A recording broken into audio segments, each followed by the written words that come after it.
नमस्कार, welcome to career मंत्र 9.1। मैं अंकित यादव आपके अपने यूट्यूब चैनल में आपका स्वागत करता हूं।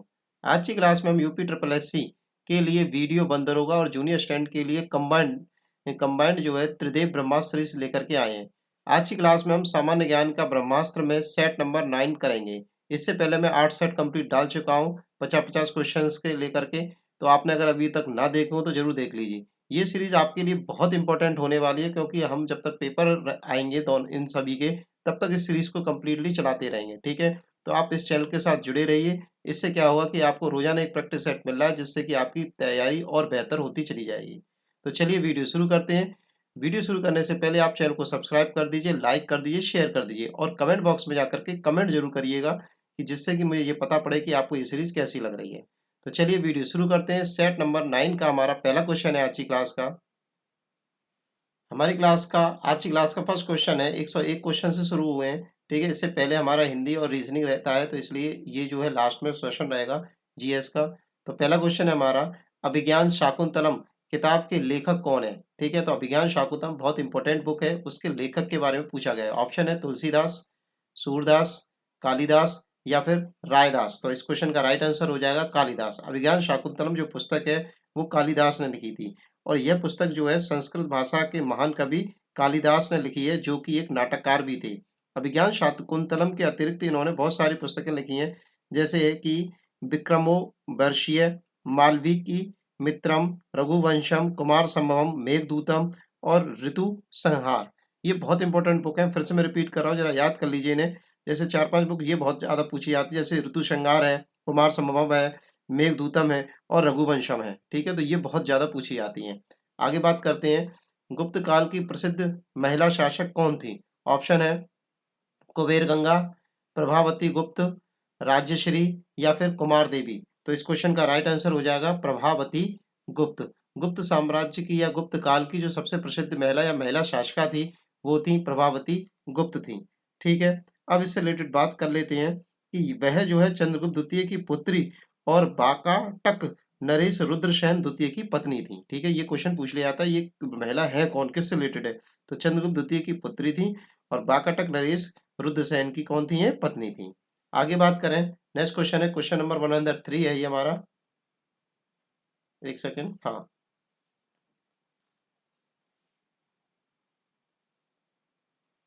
अब देखिए क्वेश्चन नंबर 103 पे आ गए हैं, मतलब तीसरा क्वेश्चन है आज की क्लास का। निम्नलिखित में से किसके शासनकाल में मुगलों और मराठों के बीच द्वंद्व प्रारंभ हुआ था। ऑप्शन है अकबर के टाइम पीरियड में, जहांगीर के टाइम पीरियड में, शाहजहां के टाइम पीरियड में या फिर औरंगजेब के टाइम पीरियड में। तो मुगलों और मराठों के बीच जो संघर्ष चालू हुआ था या शुरू हुआ था, वो औरंगजेब के टाइम पीरियड में हुआ था। किसके टाइम पीरियड में हुआ था, औरंगजेब के टाइम पीरियड में हुआ था। इसकी डिटेल जान लेते हैं। हुआ क्या था कि 1656 में शाहजहां के शासनकाल में सर्वप्रथम शिवाजी के नेतृत्व में मराठाओं ने मुगल क्षेत्र पर आक्रमण किया, लेकिन मराठों एवं मुगलों के प्रत्यक्ष संघर्ष जो देखे गए थे, वो देखे गए थे औरंगजेब के शासनकाल में। ठीक है, 1665 में। कब से शुरू हुए थे, 1665 में हुए थे। ठीक है, और 1665 में पुरंदर में युद्ध में शिवाजी की भिड़ंत किससे हुई थी, मुगल सेनापति जयसिंह से हुई थी। और आगे चलकर 1680 में से लेकर के 1707 ईस्वी तक मुगलों के खिलाफ मराठाओं का संघर्ष चलता रहा था स्वतंत्रता के लिए। आगे देखें, बिहार राज्य के सासाराम शहर में निम्नलिखित में से किस प्राचीन सम्राट का मकबरा बना हुआ है। ऑप्शन है बहादुर शाह जफर, अलाउद्दीन खिलजी, शेरशाह सूरी या कुतुबुद्दीन ऐबक। तो इस क्वेश्चन का राइट आंसर शायद सबको पता होगा, Sher Shah Suri. C option is right. Sher Shah Suri का जो मकबरा है वो आपके सासाराम शहर में स्थित है। ठीक है, आगे बात करें हम लोग, विश्व प्रसिद्ध विश्व प्रसिद्ध मोर सिंहासन का निर्माण और उसकी लाल किले में स्थापना निम्न में से किस मुगल शासक ने की थी, किसने की थी। ऑप्शन है शाहजहां ने, जहांगीर ने, अकबर ने या फिर बहादुर शाह प्रथम ने। तो इस क्वेश्चन का राइट आंसर आपको शायद पता होगा, शाहजहां ने। शाहजहां ने ही म्यूर सिंहासन, ठीक है, तख्ते ताउस भी से बोला जाता है, तो म्यूर सिंहासन या तख्ते ताउस भी बोला जाता है। तो इसके क्या नाम है, लाल किले में क्या की थी, इसकी स्थापना की थी। आगे बात करते हैं,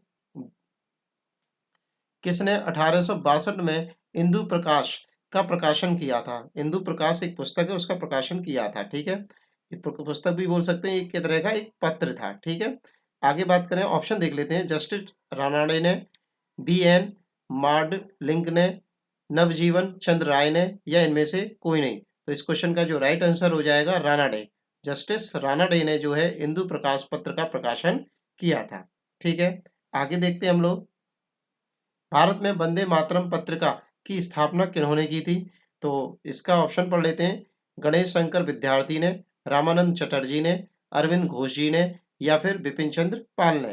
तो इस क्वेश्चन का राइट आंसर है अरविंद घोष ने। अरविंद घोष ने जो है वंदे मातरम पत्रिका की स्थापना की थी, और ये जो स्थापना हुई थी वो हुई थी 6 अगस्त 1906 में। ठीक है, देखो दोनों में 6 आपको आसानी से याद देगा। 6 अगस्त 1906 में इसकी स्थापना हुई थी, इसका प्रकाशन हुआ था। आगे देखें हम लोग, वेदों की ओर लौटो का नारा किसने दिया था? ऑप्शन है राजा राममोहन राय ने, विवेकानंद ने, दयानंद सरस्वती ने, या फिर रामकृष्ण परमहंस ने। तो इस क्वेश्चन का राइट आंसर हो जाएगा दयानंद सरस्वती ने। दयानंद सरस्वती ने जो है वेदों की ओर लौटो नामक नारा दिया था। ठीक है, उनका जन्म, दयानंद सरस्वती हैं जो हमारे, इनका जन्म हुआ था 1824 में। ये हुआ था गुजरात के मोरबी नामक गांव में हुआ था। इनके बचपन का नाम क्या था ये पूछा जाता है बहुत ज्यादा। मूल शंकर। इनके बचपन का जो नाम है मूल शंकर, वो सबसे ज्यादा पूछा था। तो इनके बचपन का नाम क्या था? मूल शंकर था। इन्होंने 1875 में क्या किया था? आर्य समाज की स्थापना की थी, बम्बई या मुंबई में। और इनका जो पुस्तक थी, एक पुस्तक भी जरूर पूछी जाती है, सत्यार्थ प्रकाश। इन्होंने एक पुस्तक लिखी थी दयानंद सरस्वती ने, सत्यार्थ प्रकाश नामक। तो ये बहुत ज्यादा पूछी जाती है, तो ये आप याद रखेंगे। आगे देखते हैं हम लोग।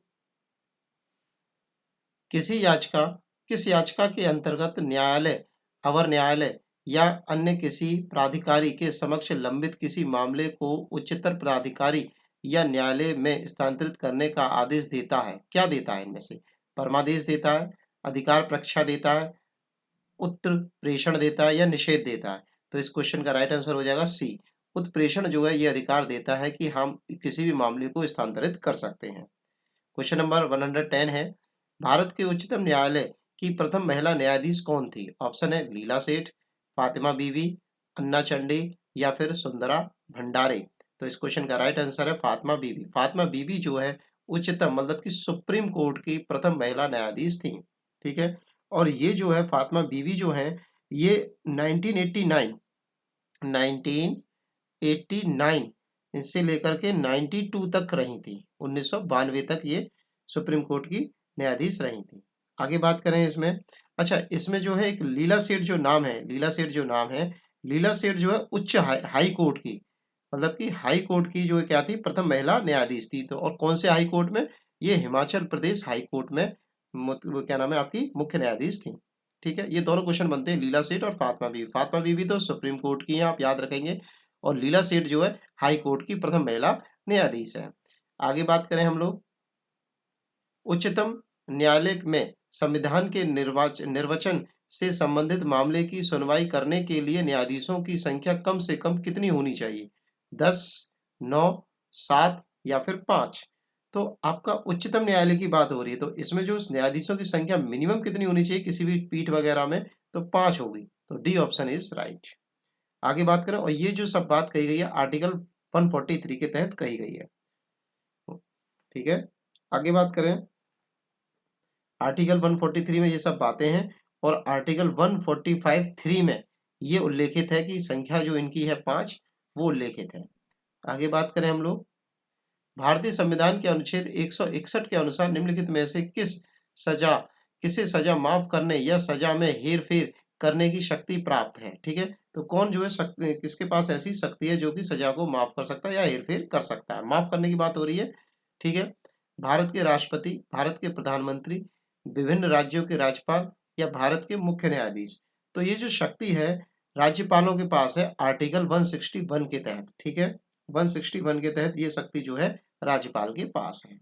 आगे बात करें, पौनमुड़ी दक्षिण भारत का एक छोटा सा हिल स्टेशन है, यह किस शहर के पास स्थित है? कोझिकोड, मदुरई, त्रिवेंद्रपुरम, या फिर मंगलुरु? ठीक है, तो इस क्वेश्चन का जो राइट आंसर हो जाएगा Trivendrapuram. C option is right. Trivendrapuram के पास, जो कि केरल में है। केरल कहाँ पर? केरल में। त्रिवेंद्रपुरम कहाँ पर है? केरल में जो है आपका त्रिवेंद्रपुरम के पास जो है मुड़ी जो है दक्षिण भारत का एक छोटा सा हिल स्टेशन है जो कि इसके पास स्थित है। गोदावरी नदी महाराष्ट्र के डैश जिले में पश्चिमी घाट की ढलानों से निकलती है। तो किस जगह से निकलती है? सतारा से, औरंगाबाद से, जलगांव से या फिर नासिक से? तो इस क्वेश्चन का राइट आंसर हो जाएगा नासिक से। आगे बात करें हम लोग, इसे जो है आपकी गोदावरी को वृद्धगंगा भी बोलते हैं। आगे बात करें, इनमें से कौन सी नदी भारत के पश्चिमी दिशा की ओर बहती हुई नदी नहीं है? नहीं बोल रहा है, ये बात ध्यान रखना, नहीं है, ठीक है। तो इस क्वेश्चन के ऑप्शन पढ़ लेते हैं। नर्मदा, साबरमती, लूनी या फिर कृष्णा। तो कृष्णा जो नदी आपकी जो किस जगह पश्चिम दिशा की ओर बहती हुई नदी नहीं है, बाकी सब जो है पश्चिम दिशा की ओर बहती हैं, ठीक है। और कृष्णा नदी आपकी पूर्व दिशा की ओर बहने वाली नदी है। निम्नलिखित में से कौन सा विकल्प हिंद महासागर में दूसरा सबसे बड़ा द्वीप है? ऑप्शन पढ़ते हैं। ऑप्शन है ग्रेडी टर्रे, श्रीलंका, जिंजीबार या फिर सुकात्रा। तो इस क्वेश्चन का राइट आंसर हो जाएगा Sri Lanka. D option, B option is right, ठीक है।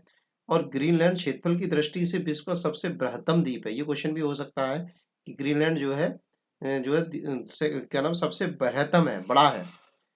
ग्रेनेडा स्थित है। ग्रेनेडा कहाँ पर है? अरेबियन सागर में, कैरेबियन सागर में, चीन सागर में या उपयुक्त में से कोई नहीं। तो इस क्वेश्चन का राइट आंसर है कैरेबियन सागर में, ठीक है। बात क्या है कि आप जितनी ज्यादा क्या नाम मैपिंग वगैरह करेंगे तो वहां से ये क्वेश्चन आपके दिमाग में फिट बैठेंगे, ठीक है। इससे रिलेटेड मैं डिटेल बता देता हूँ। ग्रेनाडा जो है दक्षिण पूर्वी कैरेबियन सागर में स्थित है, ठीक है। और ये द्वीपीय देश है। कैसा देश है? द्वीपीय देश है। चारों तरफ से पानी से घिरा हुआ है, समुद्र के किनारे, समुद्र से घिरा हुआ है। ग्रेनाडा देश जो में 3 द्वीप शामिल हैं, ग्रेनाडा, कैरिकोए और पैटिक मोटरिकन, जो विंडवर्ड द्वीप समूह के दक्षिण छोर के निर्माण करते हैं। ग्रेनाडा को मसालों का द्वीप के नाम से भी जाना जाता है। ये कैसा देश है? कैसा द्वीप है? मसालों का द्वीप भी है। जापान के होन्शु नामक द्वीप किसके लिए प्रसिद्ध है? किस बात के लिए प्रसिद्ध है? कोयले के लिए, लो अयस्क के लिए, तेल के लिए या फिर हीरे के लिए? तो इस क्वेश्चन का राइट आंसर है आपका तेल के लिए। तेल के लिए प्रसिद्ध है। सी ऑप्शन इज राइट, ठीक है। होन्शु द्वीप जो है तेल के लिए प्रसिद्ध है। आगे बात करें हम लोग, देखो ये क्वेश्चन बड़ा है, इसके सारे ऑप्शन, हाँ देखो दिख रहा है। पूंजी खाता पूंजी खाता में परिवर्तनीयता के संदर्भ में निम्न कथनों पर विचार करना है। यह भारत से विश्व के विभिन्न देशों में होने वाले पूंजी प्रवाह के संबंध में समस्त सीमाओं के उन्मूलन को संदर्भित करता है। यह भारत में आय स्तर का निष्पक्ष आवंटन करता है। यह भारत में अंतर्राष्ट्रीय पूंजी के कुशल विनियोग अथवा वितरण का सहयोग करता है। अब इनमें से सही कथन पर विचार करना है। इनमें से कौन सा सही कथन है उस पर विचार करना है, ठीक है। तो ऑप्शन के अकॉर्डिंग हमारे जो तीनों बातें हैं ये तीनों ही सही थी, तो हम जो लगाएंगे डी ऑप्शन इज राइट, ठीक है। ए बी फर्स्ट सेकंड और थर्ड तीनों ही सही है, तो हम डी ऑप्शन मारेंगे। आगे बात करें हम लोग, निम्नलिखित में से कौन सा भारत में बैंकिंग क्षेत्र में महत्वपूर्ण सुधार में से एक नहीं है? नहीं पर जोर देना है, मतलब कुछ 3 है और एक नहीं है, ठीक है। ऑप्शन पढ़ लेते हैं हम लोग यहाँ पर। घटी हुई CRR और SLR ये है भाई। ब्याज दर का विनिमयीकरण ये भी है। नई पीढ़ी बैंक ये भी है। वर्धित SLR ये नहीं है, तो डी ऑप्शन हमारा सही हो जाएगा। आगे बात करें 121 में, निम्नलिखित में से कौन एक द्रव्यता अनुपात है? ऑप्शन है पूंजी पर रिटर्न, चालू अनुपात, परिसंपत्ति टर्नओवर या ऋण से शेयर पूंजी अनुपात। तो इस क्वेश्चन का राइट आंसर हो जाएगा चालू अनुपात। B option is right. SLR की बात हो रही है, ठीक है, SLR। आगे बात करें, जनसंख्या के मामले में उत्तर प्रदेश भारत के राज्यों में किस पायदान पर है? ठीक है, तो भारत जो है किस नंबर पर आता है जनसंख्या के मामले में? तो ये आपको सबको पता होगा, तीसरे नंबर पे, चौथे नंबर पे, दूसरे नंबर पे या पहले नंबर पे। तो सभी जानते हैं कि यूपी की जनसंख्या सबसे ज्यादा है, तो पहले नंबर पर आता है, ठीक है। फर्स्ट नंबर पर आपका यूपी है, सेकंड नंबर पर आपका महाराष्ट्र, थर्ड नंबर पर बिहार और उसके बाद है आपका पश्चिम बंगाल, ठीक है। तो फर्स्ट नंबर पर आपको मैंने बता ही दिया, सेकंड नंबर पर क्या था आपका महाराष्ट्र है, ठीक है। MH कर देता हूँ जिससे आपको याद रहेगा। और सेकंड नंबर पे, थर्ड नंबर पे आपका क्या है, बिहार है, ठीक है, BH कर दिया मैंने। और 4th नंबर पर आपका है आपका कौन सा, पश्चिम बंगाल, ठीक है, वेस्ट बंगाल। इस तरह से आप याद करेंगे। और फर्स्ट नंबर पर आपका तो है ही यूपी। आगे बात करें हम लोग 2011 की जनगणना के अनुसार जनसंख्या के संबंध में उत्तर प्रदेश का कौन सा जिला सबसे बड़ा है, सबसे बड़ा जिला है उत्तर प्रदेश जनसंख्या के मामले में। ऑप्शन है इलाहाबाद, कानपुर, गाजियाबाद या फिर लखनऊ। तो इस क्वेश्चन का राइट आंसर है Allahabad. A option is right, A option is right. 2011 की जनगणना के अनुसार उत्तर प्रदेश का सबसे अधिक जनसंख्या वाला शहर कौन सा है, ठीक है, जनसंख्या वाले शहर की बात हो रही है। ऑप्शन है कानपुर, लखनऊ, गाजियाबाद या फिर बरेली। तो Ghaziabad, C option is right. आगे बात करें निम्नलिखित में से उत्तर प्रदेश का राजकीय पशु है, तो राजकीय पशु कौन सा है, लाल पांडा, बारहसिंगा, भारतीय जंगली गौर या फिर जंगली भैंसा। तो बारहसिंगा जो है उत्तर प्रदेश का आपका राजकीय पशु है। आगे बात करें हम लोग उत्तर प्रदेश का राज्य पक्षी कौन सा है, मोर, सारस, तोता या फिर कोयल। तो सारस जो है उत्तर प्रदेश का राज्य पक्षी है। आगे बात करें उत्तर प्रदेश में डैश के प्रचार हेतु कन्या सुमंगला योजना की शुरुआत की गई थी। लड़कियों के लिए रोजगार अवसर के लिए, लड़कियों के लिए डिजिटल साक्षरता के लिए, लड़कियों के लिए खेल में भागीदारी के लिए, लड़कियों के लिए स्वास्थ्य एवं शैक्षणिक मानक के लिए। तो इस क्वेश्चन का राइट आंसर हो जाएगा डी ऑप्शन इज राइट। स्वास्थ्य और शैक्षणिक मानक के लिए कन्या सुमंगला योजना शुरुआत की गई थी। इसकी जो शुरुआत हुई थी 25 अक्टूबर 2019 में, हाँ 25 अक्टूबर 2019 में। आगे बात करें केंद्रीय पक्षी अनुसंधान संस्थान CARI उत्तर प्रदेश के किस शहर में स्थित है, आगरा में, बरेली में, लखनऊ में या फिर कानपुर में। तो CARI जो आपका बरेली में स्थित है, B option is right, Izzatnagar Bareilly में। आगे बात करें निम्नलिखित में से कौन एक प्रोग्रामिंग सॉफ्टवेयर है, disk cleanup, Windows, disk defragment और विजुअल बेसिक। तो इस क्वेश्चन का राइट आंसर है विजुअल बेसिक। विजुअल बेसिक जो है आपका एक प्रोग्रामिंग सॉफ्टवेयर है। आगे बात करते हैं कंप्यूटर के संदर्भ में जिस तरीके से कोई विरोधी सिस्टम में प्रवेश कर सकता है और संभावित रूप से क्षति का कारण बन सकता है उसे क्या कहते हैं, हमला सतह अटैक सरफेस, हमला हस्ताक्षर अटैक सिग्नेचर, हमला पैटर्न अटैक पैटर्न, हमला पथ अटैक पाथ। ठीक है, तो इस क्वेश्चन का राइट आंसर हो जाएगा हमला सतह attack surface. A option is right. ठीक है, A option is right. Next question है निम्नलिखित में से कौन सा उपकरण किसी छवि को डिजिटलीकृत करके टेलीफोन लाइन पर चित्र और टेक्स्ट भेज सकता है। तो ये कौन सा जो उपकरण है इनमें से ये काम कर सकता है। तो ऑप्शन पढ़ लेते हैं, plotter, fax machine, sound card या मॉनिटर। तो इस क्वेश्चन का राइट आंसर हो जाएगा फैक्स मशीन। फैक्स मशीन के द्वारा ये काम हम कर सकते हैं। आगे बात करें निम्न में से कौन सा वेब ब्राउजर नहीं है, नहीं पूछा जा रहा है, Google, Firefox, Mozilla, Microsoft Edge या नेटस्केप नेविगेटर। तो इस क्वेश्चन का जो राइट आंसर हो जाएगा गूगल हो जाएगा। ठीक है, गूगल आपका वेब ब्राउजर नहीं है, एक सर्च इंजन है और बाकी सब जो है आपके वेब ब्राउजर हैं। आगे बात करते हैं हम लोग 1 गीगाबाइट में कितने मेगाबाइट या बाइनरी के बराबर होता है। तो ये शायद पता हो, तो इस क्वेश्चन का डायरेक्ट आंसर मैं मार देता हूँ 1024। ठीक है, 1024 इसमें होते हैं। आगे बात करते हैं हम लोग, और अगर बाइट्स में इसकी बात की जाए तो बाइट्स इसमें हो जाते हैं आपके 2 की पावर 3 बाइट्स होते हैं। ठीक है, तो आप इतना टेंशन मत लीजिए, बस 1024 याद करिए। आगे बात करें निम्नलिखित में से कौन सा पदार्थ विद्युत बिजली का कुचालक है परंतु ताप का सुचालक है। बिजली तो नहीं जाएगी पर गर्म जरूर हो जाता है। तो ऑप्शन के अकॉर्डिंग बात करते हैं इसमें, एस्बेस्टस, सेलुलाइड, पेन स्पेक या फिर अब्रक। तो अब्रक इसका हो जाएगा। अब्रक जो है बिजली का तो कुचालक है, बिजली तो इसमें एंटर नहीं करेगी पर गर्म जरूर हो जाता है ये भी, ठीक है, ताप से। आगे बात करते हैं एक नाभिक में प्रोटॉन और न्यूट्रॉन को बांधने वाले बल को क्या कहते हैं। ठीक है, विद्युत चुंबकीय बल, दुर्लभ नाभिकीय बल, गुरुत्वाकर्षण बल, प्रबल नाभिकीय बल। तो इस क्वेश्चन का राइट आंसर शायद आप समझ गए होंगे, प्रबल नाभिकीय बल। ठीक है, नाभिक के अंदर ये दोनों चीजें होती हैं तो नाभिक ही इसको बांधे रखता, तो इस बल को ही इसी के नाम पर दिया गया, प्रबल नाभिकीय बल। आगे बात करें हम लोग 136 है एथिलीन ग्लाइकॉल को एंटीफ्रीज या हिमरोधी के रूप में पानी में मिलाने पर क्या होता है? उसे कार के रेडिएटर की सफाई हेतु प्रयुक्त किया जाता है। यह केवल पानी के हिमांक को कम करता है। यह केवल पानी के क्वथनांक को बढ़ाता है। यह पानी के हिमांक को कम करता है और पानी के क्वथनांक को बढ़ा देता है। तो डी ऑप्शन इसका सही है। ठीक है, डी ऑप्शन सही है। होता क्या है कि पानी का हिमांक जो होता है वो कम हो जाता है और पानी का क्वथनांक जो होता है वो बढ़ जाता है, मतलब पानी का उबलना जो है ज्यादा टेम्परेचर पर होता है। ठीक है, आगे बात करें हम लोग।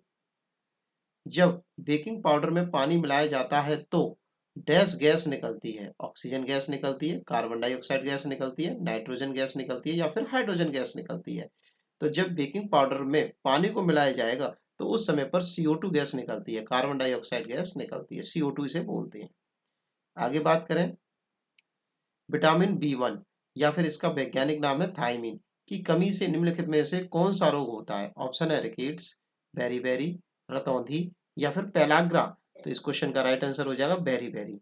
विटामिन B1 की कमी से आपका कौन सा रोग होता है? बेरीबेरी रोग होता है। ठीक है, और विटामिन B1 के जो प्रमुख स्रोत हैं वो अनाज हैं, फलियां हैं, सोयाबीन, दूध, ये सब विटामिन B1 के प्रमुख स्रोत होते हैं। और ये जो विटामिन होती है B1, ये विटामिन B1 जो है जल में घुलनशील विटामिन है। आगे बात करें, वसा में घुलनशील विटामिन कौन सा नहीं है? नहीं पूछा जा रहा है। Vitamin A, vitamin D, vitamin के या विटामिन बी और सी। ठीक है, विटामिन बी और सी। तो इस क्वेश्चन का राइट आंसर हो जाएगा विटामिन बी और सी। विटामिन बी और सी जो है जल में घुलनशील है। ठीक है, वसा में घुलनशील नहीं है, जल में घुलनशील है बी और सी। और बाकी सब जो है आपकी वसा में घुलनशील विटामिन है। आगे बात करें 140 की, किण्वन प्रक्रिया द्वारा उत्पादित पहला विटामिन कौन सा है? ठीक है, फर्मेंटेशन के द्वारा कौन सी विटामिन सबसे पहले बनाई गई थी? Vitamin C, vitamin A, vitamin B12 या विटामिन डी। तो इस क्वेश्चन का राइट आंसर हो जाएगा विटामिन सी। फर्मेंटेशन प्रोसेस के द्वारा विटामिन सी बनाई गई थी। ठीक है, और ये जे बनाई गई थी, ये अल्बर्ट बॉन जेंट जोयो गोई ने बनाई थी। ठीक है, बैक्टीरिया की सहायता से। आगे बात करें, किस राज्य में भारत की पहली शिक्षा टाउनशिप स्थापित की जाएगी? मध्य प्रदेश में, गोवा में, हरियाणा में या फिर उत्तर प्रदेश में? तो इस क्वेश्चन का राइट आंसर जो होगा उत्तर प्रदेश। यूपी में जो है भारत की पहली शिक्षा टाउनशिप स्थापित की जाएगी। ठीक है, आगे बात करते हैं हम लोग। विश्व का सबसे ऊंचा रेलवे पुल किस नदी पर बनाया जा रहा है? तो रेलवे का पुल सब किस नदी पर बनना है? चेनाब नदी पर, रावी नदी पर, झेलम नदी पर या फिर सतलुज नदी पर? तो इस क्वेश्चन का राइट आंसर हो जाएगा चेनाब नदी पर। A option is right. Chenab नदी जो कि आपकी जम्मू कश्मीर में, उस पर जो है सबसे क्या नाम है, सबसे ऊंचा रेलवे पुल बनाया जा रहा है। आगे देखते हैं हम लोग। हाल ही में भारत किसे देश को पीछे छोड़कर विश्व की 5वीं सबसे बड़ी अर्थव्यवस्था बन गया है? तो जापान को, चीन को, ब्रिटेन को या फिर जर्मनी को? तो इस क्वेश्चन का राइट आंसर हो जाएगा ब्रिटेन को। ब्रिटेन को पीछे छोड़ करके भारत जो है विश्व की 5वीं सबसे बड़ी अर्थव्यवस्था बन गया है। अब बात आती है कि कौन कौन से देश किस किस नंबर पे है। तो फर्स्ट नंबर पे है आपका अमेरिका, सेकेंड नंबर पे है आपका चीन, थर्ड नंबर पे है आपका जापान, फोर्थ नंबर पे है आपका जर्मनी और फिफ्थ नंबर पे आपका भारत आ गया है। ठीक है, रिपीट कर देता हूँ। फर्स्ट पे अमेरिका, चीन, जापान, जर्मनी। ठीक है, फिर उसके बाद आपका भारत। आगे क्वेश्चन है, करंट का क्वेश्चन है, ये आ सकते हैं क्वेश्चन, अगस्त 2022 के हैं, तो इतना ही पूछा जा सकता है आपसे अगर पेपर अभी हाल फिलहाल में हो जाए तो। अगस्त 2022 में किस भारतीय महिला ने मिस दीवा यूनिवर्स 2022 का खिताब जीता है? ठीक है, ऑप्शन है अनुष्का गौर, कनिका शर्मा, अंजलि पाठक या दिविता राय। तो इस क्वेश्चन का राइट आंसर हो जाएगा Divita Rai. D option is right. ठीक है, ये जो प्रतियोगिता हुई थी अगस्त 2022 में हुई थी और 2022 का खिताब जो है मिस दीवा यूनिवर्स का खिताब जो किसने जीता? दिविता राय ने जीत लिया। अब यह 71वें मिस यूनिवर्स 2022 में भारत का प्रतिनिधित्व कर रही हैं। आगे बात करते हैं, 67वें फिल्म फेयर अवार्ड्स 2022 में किसे सर्वश्रेष्ठ अभिनेता का अवार्ड मिला है? ठीक है, फिल्म फेयर अवार्ड्स में वरुण धवन को, रणबीर कपूर को, रितेश देशमुख को या फिर रणवीर सिंह को? तो इस क्वेश्चन का राइट आंसर हो जाएगा रणवीर सिंह को। ठीक है, रणवीर सिंह को जो है फिल्म फेयर अवार्ड्स 2022 का सर्वश्रेष्ठ अभिनेता का पुरस्कार मिला है। और डिटेल बताते हैं इसमें हम। अब रणवीर सिंह की जो फिल्म थी जिसके लिए इन्हें ये पुरस्कार मिला है, वो फिल्म का नाम था फिल्म 83। क्या फिल्म थी? फिल्म 83। अब सर्वश्रेष्ठ अभिनेत्री की बात की जाए तो कृति सेनन को ये पुरस्कार मिला है, और कृति सेनन की फिल्म थी वो मिमी थी। कौन सी फिल्म थी? मिमी थी। और सर्वश्रेष्ठ निर्देशक का अवार्ड जो मिला है वो विष्णु वर्धन को मिला है, और उनकी फिल्म का नाम है शेरशाह। आगे बात करें हम लोग, जून 2022 में केंद्र सरकार द्वारा सशस्त्र बलों में युवाओं की भर्ती के लिए शुरू की गई योजना का क्या नाम है? ठीक है, युवाओं की भर्ती के लिए सशस्त्र बलों में युवा सेना योजना, अग्निपथ योजना, अग्निवीर योजना, या फिर सशस्त्र बल भर्ती योजना। तो इस क्वेश्चन का राइट आंसर हो जाएगा अग्निपथ योजना। ठीक है, क्या नाम है उसका? अग्निपथ योजना। आगे बात करें, भारत के पहले सी वीड पार्क की स्थापना किस राज्य में की जाएगी? सी वीड्स की, तमिलनाडु में, आंध्र प्रदेश में, केरल में, या फिर गोवा में। तो इस क्वेश्चन का राइट आंसर हो जाएगा तमिलनाडु में। तमिलनाडु में पहले सी वीड्स पार्क की स्थापना की जाएगी। ठीक है, अब बात करेंगे, हमारे लास्ट के 3 क्वेश्चन रह गए हैं। आपको मैं फिर से याद दिला दूं और आपका धन्यवाद कह दूं कि आपने चैनल को सब्सक्राइब कर दिया होगा, लाइक कर दिया होगा, शेयर कर दिया होगा। कमेंट करना शायद भूल रहे हो तो आप कमेंट भी कर सकते हैं। कमेंट बॉक्स में जाकर के वीडियो के में आप कमेंट कर दीजिए। जिन भाई बहनों ने चैनल को सब्सक्राइब, लाइक, शेयर नहीं किया तो वो ध्यान से चैनल को सब्सक्राइब कर दीजिए, लाइक कर दीजिए, शेयर कर दीजिए। चलिए आगे देखते हैं। लास्ट के क्वेश्चन है हमारे, 4 क्वेश्चन और हैं उसमें। लास्ट के 3 क्वेश्चन है। जून 2022 में हरियाणा में संपन्न खेलो इंडिया यूथ गेम्स 2021 में कौन राज्य पदक तालिका में पहले स्थान पर रहा है? ऑप्शन है महाराष्ट्र, हरियाणा, कर्नाटक, या फिर मणिपुर। तो इस क्वेश्चन का राइट आंसर हो जाएगा बी, हरियाणा राज्य जो है हमारा प्रथम तालिका मतलब फर्स्ट नंबर पर रहा है, पहले स्थान पर रहा है तालिका में। आगे बात करते हैं हम लोग। फर्स्ट नंबर पे हमारा हरियाणा रहा है, सेकंड नंबर पे हमारा महाराष्ट्र रहा है। आपका जो यूपी का स्थान अगर पूछा जाता तो यूपी जो है 12वें स्थान पर रहा है। आगे बात करें हम लोग, ओजोन छिद्र का निर्माण सर्वाधिक है कहाँ पर? भारत के ऊपर, अफ्रीका के ऊपर, अंटार्कटिका के ऊपर, या यूरोप के ऊपर। तो आप सभी जानते होंगे अंटार्कटिका के ऊपर जो है आपका ओजोन छिद्र सबसे, ओजोन जो छिद्र बना हुआ वो सबसे ज्यादा बना हुआ है। ठीक है, तो अंटार्कटिका के ऊपर, सी ऑप्शन इज राइट। और अंटार्कटिका में ये है दक्षिणी ध्रुव में है। कहाँ पर? दक्षिणी ध्रुव में। आगे बात करें हम लोग, लास्ट का क्वेश्चन है हमारा, भारत में मैनग्रोव ज्वारीय वन वनस्पति मुख्यतः पाई जाती है। तो ज्वारीय वनस्पति या ज्वारीय वन जो है कहाँ पर पाए जाते हैं? मालाबार तट पर, सुंदरवन पर, कच्छ के रण में, या फिर दंडकारण्य में। तो इस क्वेश्चन का राइट आंसर हो जाएगा बी ऑप्शन इज राइट। ठीक है, सुंदरवन में जो है सबसे ज्यादा मैनग्रोव या ज्वारीय वन पाए जाते हैं।